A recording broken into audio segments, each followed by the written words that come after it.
তমলুক শহরের উপকণ্ঠে বয়ে চলেছে রূপনারায়ণ নদ। বলা ভালো, রূপনারায়ণ নদের তীরে গড়ে উঠেছে তমলুক শহর। এই রূপনারায়ণ বহুবার সমৃদ্ধ করেছে তমলুক তথা পূর্ব মেদিনীপুরকে।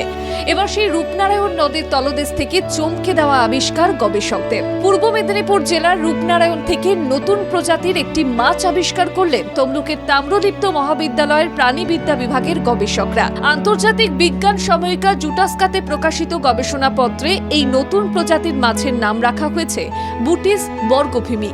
তমলুকের অধিষ্ঠাত্রী দেবী মা বর্গভীমার নাম অনুসারেই এই মাছের নামকরণ করা হয়েছে।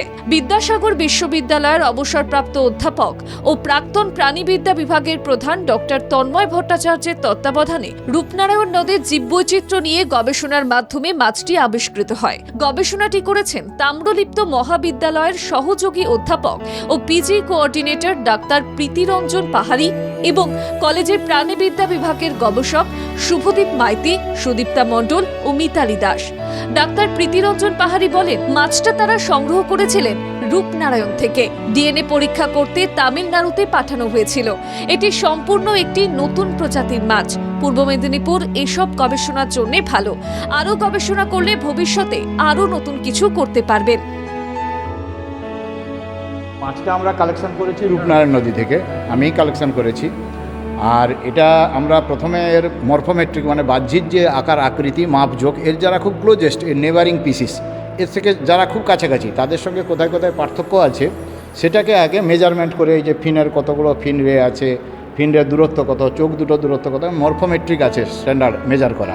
সেই মেজার টেজার করে দেখা গেল আঁশের গঠন, আঁশের যে ডিস্ট্রিবিউশন অফ দ্য স্কেল, এগুলো দেখেছি। দেখার পরে ডিসিশন হলো যে এই মাছটা কিন্তু এর কাছাকাছি প্রজাতি থেকে সামথিং আলাদা।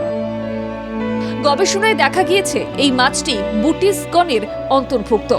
দেখতে এটি ওই গণের অন্য একটি প্রজাতির সঙ্গে কিছুটা মিল থাকলেও পাখনায় বিশেষ ধরনের ডোরা দাগ, শরীরের স্কেলের বিন্যাস এবং মাথার গঠন সহ একাধিক বৈশিষ্ট্যের ভিত্তিতে এটিকে আলাদা প্রজাতি হিসেবে শনাক্ত করা সম্ভব হয়েছে।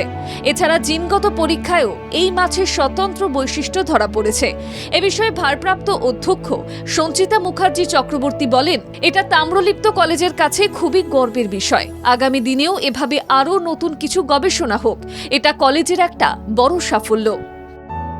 খুব ভালো দিক, ভীষণ গর্বের বিষয়। আমাদের তাম্রলিপ্ত মহাবিদ্যালয়টা একটা গর্ব। আর ও তো প্রীতির সম্পর্কে আমরা অনেকেই জানি, ও গবেষণা নিয়ে থাকতেই ভালোবাসে। ও আগেও করেছে অনেক কাজ, আবার করবে, ভবিষ্যতে আরও করবে, এটাই আমরা চাই। আরও কলেজকে এগিয়ে নিয়ে যাক, আমাদের কলেজ গৌরবময় হোক, উজ্জ্বল হোক আমাদের নাম, এটাই আমার একমাত্র কাম্য। 2022 সালে জুন মাস থেকে 2024 সালের অগস্ট মাস পর্যন্ত রূপনারায়ণে ধারাবাহিকভাবে সমীক্ষা চালানো হয়। সেই সময় স্থানীয় মৎস্যজীবীদের সহযোগিতায় জাল ও অন্যান্য উপকরণের সাহায্যে কয়েকটি মাছের নমুনা সংগ্রহ করা হয়। তারপর থেকেই চলতে থাকে বিভিন্ন পরীক্ষা নিরীক্ষা। শেষমেশ ডিএনএ পরীক্ষা করার পর আবিষ্কৃত হয় নতুন প্রজাতির মাছ বুটিস বর্গভীমির। তাম্রলিপ্ত মহাবিদ্যালয়ের প্রাণীবিদ্যা বিভাগের গবেষকদের এই সাফল্যে খুশি সকলেই। পূর্ব মেদিনীপুর থেকে শান্তনু পানের রিপোর্ট, বাংলা জাগো।